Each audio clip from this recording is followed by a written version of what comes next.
Good day, folks, and welcome back to the channel. And today, we are going to be looking at something a little different. Although it's still a Harley, it's not what I'm used to, and that is the Sportster S. But first, let's have a look at the viewer bike for the week. So speaking of something a little different, we have a bike from Australia. This is Nick's 1990 V2 Alchemy. It has a slightly modified Ducati bevel drive 900 motor in it, and apparently the engine was originally in a 1984 900 S2. So thanks, Nick, for sending that in. Hopefully the weather is good where you're at in the land down under. And if you would like to see your bike in a video, send me a pic and I'll get it up on the channel. My email address is in the description to this video. Well, here we are at my local dealership, Prairie Harley Davidson, just outside of Regina, Saskatchewan, and this is the Sportster S. This is the model that replaced the regular air-cooled Sportsters. This specific model is in the white sand pearl. And for 2024, there are 4 colors: the base billiard gray, vivid black, red rock, and sharkskin blue. The Sportster S only comes in the black trim. Now, these new Sportsters come with the liquid-cooled Revolution Max 1250T engine. The T stands for torque. This engine has dual overhead cams and variable valve timing and is a structural component of the chassis. The motor puts out 121 horsepower and 93 foot-pounds of torque. As this is a liquid-cooled engine, it has a radiator with a coolant capacity of 2.2 liters mounted to the front of the frame. The fuel tank on this machine holds about 3 gallons and is estimated to get 49 miles per gallon, or for us metric folks, 4.8 liters per 100 kilometers. In running order, this bike weighs in at 502 pounds and has a length of just under 7.5 feet. You have a ground clearance of 3.5 inches and a seat height of 28.9 inches. The wheels are satin black aluminum cast. The front has a 17-inch wheel with a 160 tire. The rear is a 16-inch wheel with a 180 tire.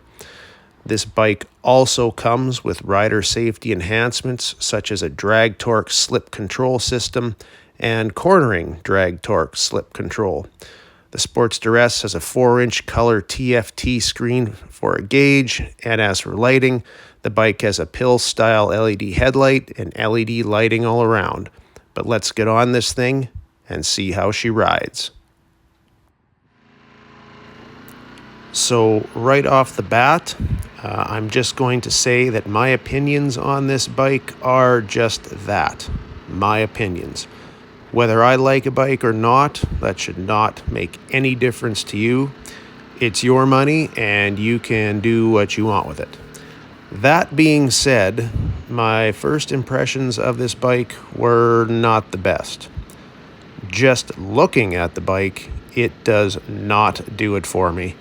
I understand that Harley wanted to put the sport back in Sportster, so this, I suppose, means trying to make it look a little more like a sport bike.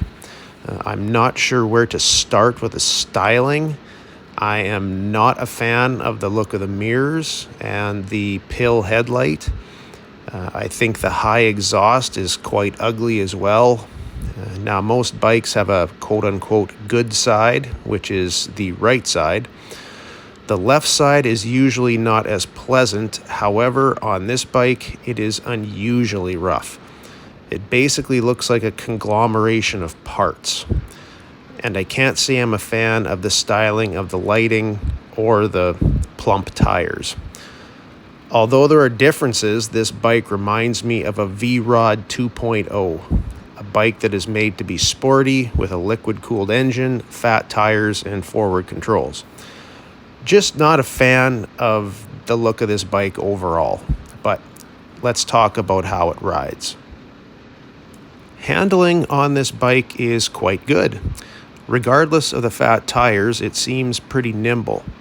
I should point out that this bike has the same size front tire as my Fat Boy. It takes corners very nicely with a lean angle of 34 degrees on each side, and the lower weight of the bike is also nice for getting around those corners. Now, I'm sure that everyone wants to know how the performance is on this bike, and I have to say it is very speedy with very smooth power delivery. As I said before, this is a liquid-cooled engine, and it is also a high revving engine compared to the lower revving air-cooled Harleys. With 120 horsepower and a little over 90 foot-pounds of torque, it has pretty much the opposite numbers of my Fat Boy, and you can feel it. This bike moves. It picks up speed very fast and just keeps going. Very nice power on the Sportster S. I'm sure the bike only weighing 500 pounds also helps. I should also mention that the bike has ride modes: rain, road, sport, and custom. I pretty much just kept it in sport most of the time. I was definitely not impressed by the comfort on this bike. Just looking at it, you can tell that it is going to be something you may not want to be on for too long. The seat is firm and very minimal.